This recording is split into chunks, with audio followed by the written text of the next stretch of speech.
Hello friends नमस्कार welcome to Odia blogger किरण चानी। आज ये ब्लॉगटा मु आरंभ करुचे गिरी भाईना को हैप्पी बर्थडे विश करी। हैप्पी बर्थडे भाईना, many more happy returns of the day. आपण जीवन में ढेर सारा खुशी आउ एतकी मु भगवान के पाखरे प्रार्थना करुची। तो देखुन आज थिला तो बर्थडे भाईना गोटे स्पेशल डे, तांको सेथि लगी मु विश कर देली। तार परे आमर जने आंटी माने मांकर कजिन भौणी हेबे सावित्री आंटी, तांकर जीवार थिला से तो रतनकर बाहाघर रे आसीथिले। तो सेथि लगी से जाऊचन तांकर घर को।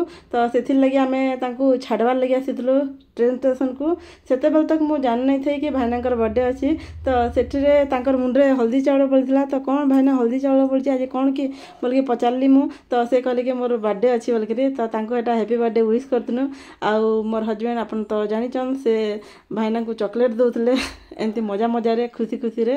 तो हैप्पी बर्थडे कहि करी जस्ट जोक कला टाइप रो। आउ देखुन आमे समस्ते इटा बसिजु ट्रेन को वेट करिचु। आंटी एकला आसीथिले ना, तो जीवार लगी सेथि लगी आमे तांको छाड़बार लगी आसीचु। भाईना तो आंटी को धरिके आसले, आमे दुई लोक पछरे टिके लेट हो गला आसु आसु।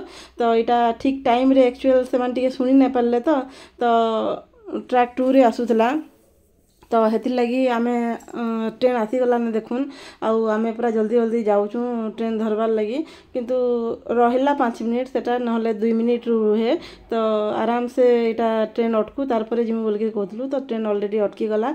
आउ आंटी को भल से आमे बसई देबू। आउ बड़मा हमर खाना पीना भी दे देचन आंटी को। केनता बोले बहुत टाइम लागबो, इटा पैसेंजर ट्रेन टा बहुत लेट हुए जीवार लगी। तो जयपुर रु जीवो इटा वाजेक पर्यंत, वाजेक रु कुआडे जीवो मु आ जानि। तो वाजेक तक जीवो। तो इटा आंटी हमर वाजेक जीवे माने विशाखापट्टनम। तो से बसी पड़ले इटा आउ बहुत खरा होची। तो माने जाओ बोल के कहले, झाड़ बहुत बाहरुची बोल के। तो आमे गाड़ी माने निहे छाड़े आउ आसिक रिटर्न बसिथिनु छाई रे। तो गाड़ी छाड़ला तार परे ही आमे आसनु। तो इटा आमे पार्किंग रे गाड़ी रखी देथिनु ना। तो गाड़ी को धरी करी आमे फेर बैक करूचु। केना बोले आमर गोटे प्लानिंग थिला जीवार खाई जीवार माँ बापा को धरी करी। तो भाईना कहले कि चलो जूस पीमा बोल करी, लस्सी पीमा बोल करी। तो इटा आमे जूस और लस्सी पिउथुनु। भाईना लस्सी पीले, आमे इटा जूस पीनु। तो मु कहतली छोटो वीडियोटे काढी दे बोल के, इटा मझिरे एडिटिंग हो जाइछि। तो जयपुर स्टेशन टा छोटो स्टेशन टा बट नीट एंड क्लीन थिला, बहुत बढ़िया थिला। आउ बहुत सारा माने टाइम अतिबाहित करी माने बहुत सारा टाइम रे टाइम स्पेंड करनु। आमे सेठी बसा उठा करी भल से टिके माने गरम बहुत होला ना। तो फैन तले बसी करी इटा आसी गनु आमे। तो इटा माँ घरे रेडी होचन आमे जीवार लगी। केनता बोले तांको तांकर एनिवर्सरी रो पेंडिंग थिला पार्टीटा। तो आमे इटा जाइथिनु 4 पॉइंट को खाइबार लगी। तो बापा भी इटा बाहरी पड़ले ने जयपुर आसिकरी बहुत थर आसले ने, किंतु आमे तांको केबे नेई नै बाहर को जीवा जीवा बोल के। एंती हुए कि टाइम पड़े जाई ना होए। आउ ड्यूटी भी बहुत माने टाइट रहउतला से टाइम रे। आज छुट्टी दिन पड़ला बोल के आमे माने जाई पारलु, नले जाई भी ना हितिता। तो हेतिर लगी माने बहुत कम टाइम मिले बाहर को जीवार लगी। तो हेतिर लगी राति रे तो प्राय माने खाई नै पारन बेसी। तो हेतिर लगी आमे दिन टाइम रे प्रिफर करू जीवार लगी। दिन टाइम रे गले हेले किछि खाई पारबे भल से, माने हालिया नै लागे, आराम से खाई पी पारबे जोटा इच्छा सेटा। राति समय कौन कि कोटा हजम हम ना हम सेटा भाबा को पड़े। तो हेतिर लगे आमे प्राय टाइम मान को धरिकी आसले माने बापा माँ को धरिकी आसले दिन टाइम रे ही आसू। तो बहुत सारा जिनस इटा ऑर्डर करथिले। इटा चिली पनीर ऑर्डर करथिले। केनता बोले आज संडे थिला, माँ भी नॉनवेज नहीं खान आ ये भी तो एते नॉनवेज पसंद नहीं करवा एबे। तो केतले खाई भी दउचन किसी गारंटी नहीं। और आमे बापा और मु तो दुजन जक वेजिटेरियन। तो आमे इटा पनीर खाउथनु।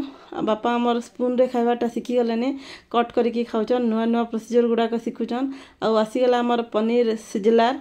इटा पनीर चिली तो खाई सारलो, चिली पनीर खाई सारलो, सिजलार इटा खाउथनु। आउ भल लागला तांको। आउ ये तो पखाଳ भात खाइबी बोल के कहले। तो इटा पखाଳ मगेइथिले। आउ आमे प्लेन राइस आउ दाल तड़का, रोटी आउ पनीर करी उठे चना बोधे ग्रीन पीस पड़ता बोधे, हाँ ग्रीन पीस आउ पनीर गोटे तरकारी एंती मगेइथिनु।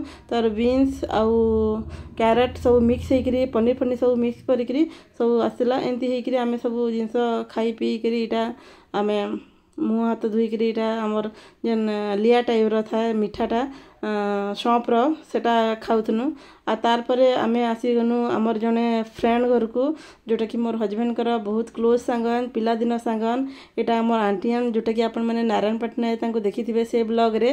तो आंटी आमर संगे माने मु तो एबे देखी आंटी को से तो बहुत पुराना सांगन आमर फैमिली फ्रेंड आन आ एटा मोर हजबैंड कर सांगन तांकर पुओ तांकर वाइफ देखुन इमान को आपण माने से रामनवमी ब्लॉग रे तो आपण माने देखिथिबे बहुत बढ़िया लागला तांकर सहित मिसिकी तांकर घर को जाइथिनु बहुत भल लागला।